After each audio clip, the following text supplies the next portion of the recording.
Bom dia, alunos do segundo ano C da Escola Israel Leocádio. Vamos para mais uma aula aqui no nosso canal do YouTube. Ao final dessa aula, comenta, curte aí o vídeo, certo? A gente vai iniciar uma matéria nova de literatura, que é o parnasianismo, uma nova escola ou período literário, pós-realismo, naturalismo, que a gente viu nas aulas anteriores. Aí vem em seguida o parnasianismo. Porém, o parnasianismo ele se deu somente na poesia. Enquanto o realismo e naturalismo foram na prosa, o parnasianismo veio em seguida como um movimento independente ou outra escola literária, porém na poesia.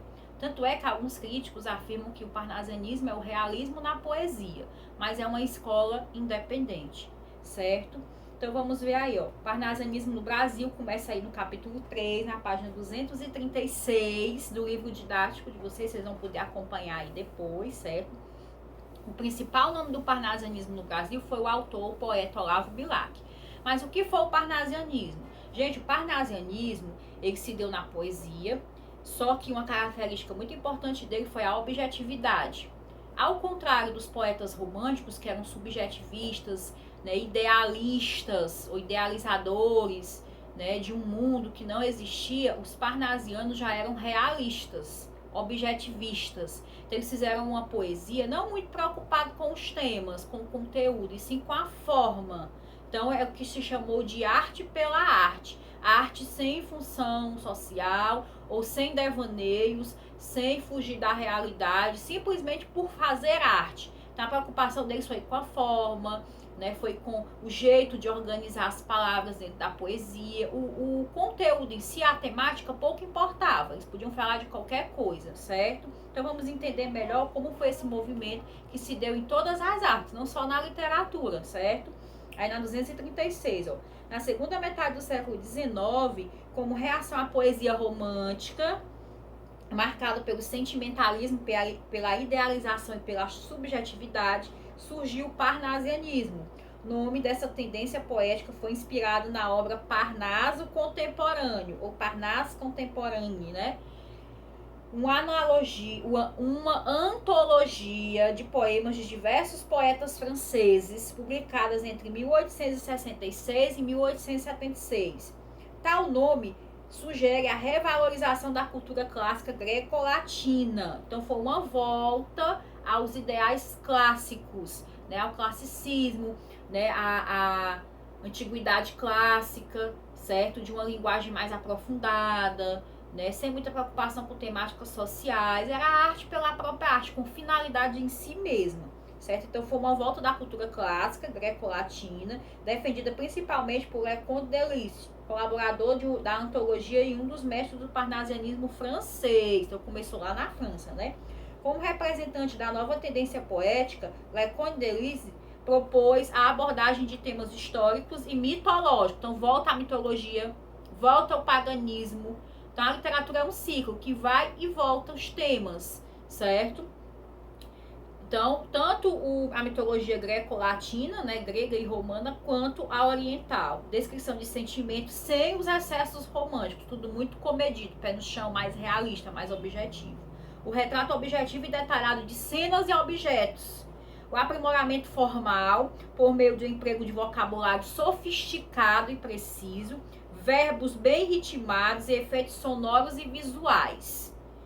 Né? Aqui tem outro colaborador, né, do Parnaso Contemporâneo, que é o Théophile Gautier, né, francês também exerceu grande influência entre os parnasianos. Para o poeta, a beleza do verso não era fruto de uma simples inspiração, mas sim resultado de um trabalho intenso e persistente com a palavra. Então, para eles importava a palavra, a forma, conteúdo não. Dessa ideia resultou a concepção de arte pela arte, segundo a qual a arte não tem outra finalidade a não ser pela criação da beleza, pela criação estética, sem finalidade social ou qualquer outro tipo de finalidade que não seja em si mesmo, para a beleza, para a apreciação estética dos autores e dos espectadores, certo? A arte do belo, que foi defendida muito pela cultura greco-romana, lá na antiguidade, a arte clássica. Essa concepção criava uma grande distância entre o parnasianismo e o realismo naturalismo.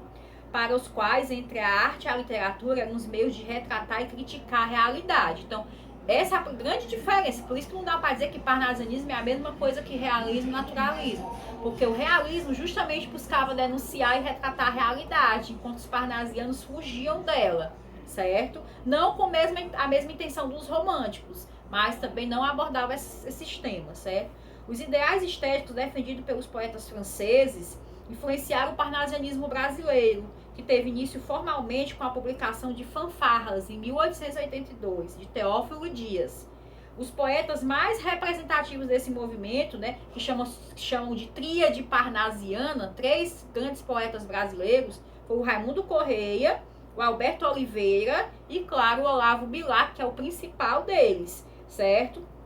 Tiveram outros, por exemplo, a Francisca Júlia, uma mulher no meio desses homens todos, né? Vicente de Carvalho e vários outros. Porém, esses 3, a tríade parnasiana, Raimundo Correia, o Alberto de Oliveira e o Olavo Bilac, principalmente o Olavo Bilac, foram os que mais se destacaram. E é quem o livro traz aí, ó, que a foto dele, a vida e obra dele, depois vocês vão ler mais aprofundadamente, certo?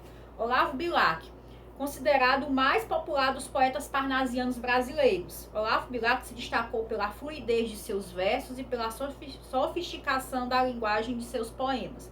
Em conformidade com os preceitos parnasianos franceses, Bilac criou uma obra, né, de descrições detalhadas, primou pelo rigor formal e defendeu o princípio de que a beleza do poema resulta do esforço empreendido em sua composição. É a forma de fazer o poema que diz a beleza dele, e não a inspiração do autor, como defendiam os românticos, certo?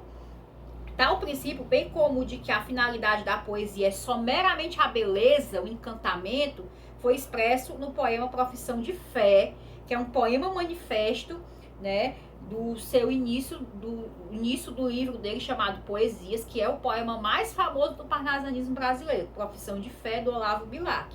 Combinando o exemplo dos parnasianos franceses e a tradição clássica portuguesa, Bilac deu preferência às formas fixas de poesia, especialmente o soneto, aquela forma fixa criada, né, muito tempo antes, né, que não muda, 2 quartetos, 2 versos, 2 estrofes com 4 versos e 2 tercetos, 2 estrofes com 3 versos, é uma forma muito clássica.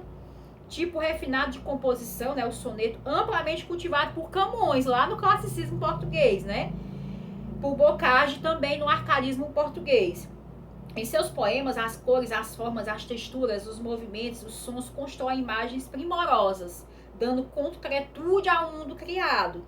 Essa riqueza imagética da poesia do autor está presente tanto nos poemas líricos quanto nos poemas patrióticos de caráter épico, como Caçador de Esmeraldas, que narra os feitos do bandeirante Fernão Dias Paz Leme. Em poemas das séries intituladas Via Láctea e Sarças de Fogo, que integram o livro Poesias, a objetividade parnasiana não é categórica. Em alguns poemas de Via Láctea, o sentimento amoroso, viu como o autor nunca se desprende totalmente dos movimentos anteriores, ele sempre pega alguma coisa, né? Então você vai ter um certo sentimento amoroso, é expresso de modo fervoroso, desdobrando-se em um lirismo espiritualizado, enquanto no outro, Sarças de Fogo, há presença de forte sensualidade. Então ele pega um pouquinho também de outras experiências, de outras escolas, eles nunca abandonam totalmente, certo? Embora criem novas formas ou resgatem antigas, mas eles nunca vão abandonar totalmente o movimento anterior, embora o combatam, certo? Sejam contrários a esses movimentos. Então, gente, aí no livro de vocês eu vou ver algumas poesias dele, na 238, sonetos em geral. Então, leiam aí, se apropiem, né, do parnasianismo. Foi um movimento curto, mas porém muito importante para a literatura. Então, dá uma curtida aí no vídeo e até a próxima.